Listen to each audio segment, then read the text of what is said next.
My name is Hau Chu. I'm editor-in-chief of Fourth Estate. I'm sitting here with Provost Peter Stearns. This is going to be our sort of farewell interview before Provost Stearns steps down from his post. So thank you for taking the time with My us pleasure. again, President. So I guess just to start off, I was just reading a bit. I believe you initially intended to retire, I think, like a few years ago. Well, I'd been thinking about stepping down 2 years ago, and then President Merton changed his plans. Right. And then I thought, perhaps a little conceitedly, that it would be good to help President Cabrera with a 2 year stint rather than having him. Otherwise, he immediately would have had to start searching for a provost. Yeah, absolutely. So what about your decision about 2 years ago and then now? What made you think this was the right time for you to step down Oh, from your? well, again, I'd really been planning it anyway. Um, I feel pretty good, and I'm not retiring out of a sense of weakness, but at some point, you get old and things may start to go downhill. So I didn't want to be saddled with that as in the provostship. So basically, a decision that it was time personally and better to go out while you're still ahead. And also, frankly, new president obviously needs a shot at getting a provost of his own. Okay, so just starting off, what did you see in Mason's potential as a university when you accepted the position of provost back in 2000? Well, it's a little hard to remember, to be honest, but it had been a university that had clearly come up rapidly. I was aware of some of the achievements under President Johnson, didn't know as much about President Merton yet. He was still fairly new, but it struck me as a good place with a tremendous amount of potential in terms of its location. At the time, it looked like the state budget was going to get better. That turned out not to be true, except for 1 year. But just a really exciting opportunity to, frankly, try to make a difference. What were some of the goals you hoped to accomplish initially when you first came to Mason?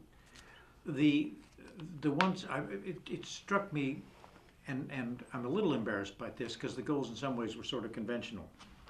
Um, Obviously, try to continue building it as a research institution. It is only less than a decade when it had begun to make a serious commitment to research.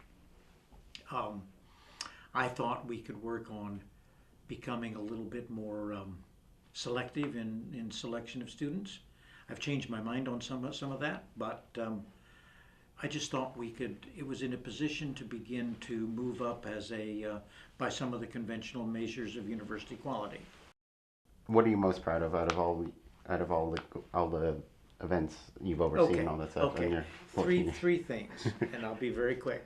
One, obviously, and the thing that I'm probably most easily associated with this is helping the university get involved in more global activities. They're not brand new, that we were doing some stuff already, but I'm very pleased that we've moved ahead in terms of global range, global connections, global reputation. Second, when I came, we had 12 PhD programs. We've tripled that. So in this 15-year span, we've become a serious doctoral institution. Previously, we had some good programs, but really were pre-doctoral in most respects. So I think that's a significant shift. It relates to the research growth. And then finally, and probably the one I'm most proud of, is on the whole, helping us balance goals so that, for example, while we've expanded, we've also improved quality. While we've expanded research, we've also paid new levels of attention to teaching. It's the balancing act that I think is ultimately most important. If there is one, what do you most regret not getting accomplished in your time, or something not working out as you had envisioned initially? Well, when I came, I thought that it was just a no-brainer that we would be able to argue for more state resources. We were underfunded compared to places like UVA. I thought that over time it would just be rational for the state to give us a little bit more attention, and obviously that has not worked. A, the state has cut us and the whole system. B, the relationship with places like UVA has not improved at all in terms of the funding Sure. from the state level. So the budget issues are the ones where I had naively thought I could help make a quicker difference, and that just has not on the whole worked out. And do you have any particular reasons why you think that it hasn't worked out the way it is? Just a more taking a step back of just like the whole state budget, or do you think it's something Well, specifically? I mean, it's partly that the whole state budget situation for universities deteriorated. So to help us, they'd have to actively take away from UVA. Right. That's painful. I think it's pretty clear that Northern Virginia isn't positioned politically in the state quite as well as it should be. UVA and Tech have lots of alums in the legislature, so our youth is a factor. But it's a bit of a puzzle that we haven't been a little bit more effective. Could you speak, I guess, on some of the changes you've seen with Mason as a whole in your time here? What do you think have been some of the most interesting developments or changes in regards to the student body, the curriculum, or the growth of the school? Well, let's see, in terms of student body, obviously it's grown. The biggie is more residential. I mean, when I came, there were under 3,000 beds on campus. And actually in the 90s, they had trouble renting the beds. So it took a while to persuade people that we should become more residential. But I think on the whole, that's really worked well in virtually every respect. I mean, it brings some problems, but on the whole, it's been a very positive change. We've certainly grown a whole batch of new programs, some of which I've been involved in, some of which have come up separately. So the engineering school has a much wider range of programs than it did when it was almost entirely computer science. We were moving out in public health and health and human services. The whole global affairs program in chess, that was actually my idea, so I really like that one. But combination of initiatives from various quarters. We've got a much larger number of programs, and without trying to do everything, we're a more comprehensive university. Those would be the big developments, along with the growth of PhD programs. We're a lot stronger in the arts too. I would like to put a plug in for that. We had a strange arts arrangement when I got here, and I was sort of helped form the current college, and I'm very pleased with its success. Sure. One of the major talking points from the professors involved in the Provost committee search was that Mason needs to devote more of its resources into becoming something of a research institution, which you already said was already in the works when you came here. What do you see as Mason's role and place as a university going forward? And if it's different at all, where would you like to see it go? Well, I mean, I fully endorse this aspect of the new strategic plan, which says we should move up to a very high research status. That implies more than doubling our funded research, which is hard, particularly in this climate, but we're doing a little better than some other places. This year, for example, I don't know whether we can reach that goal, but it's certainly worth a try, and it does require investment. I mean, the rule of thumb, as you probably know, if you want to get $1 of external funding, you have to figure out how to pay 18 cents.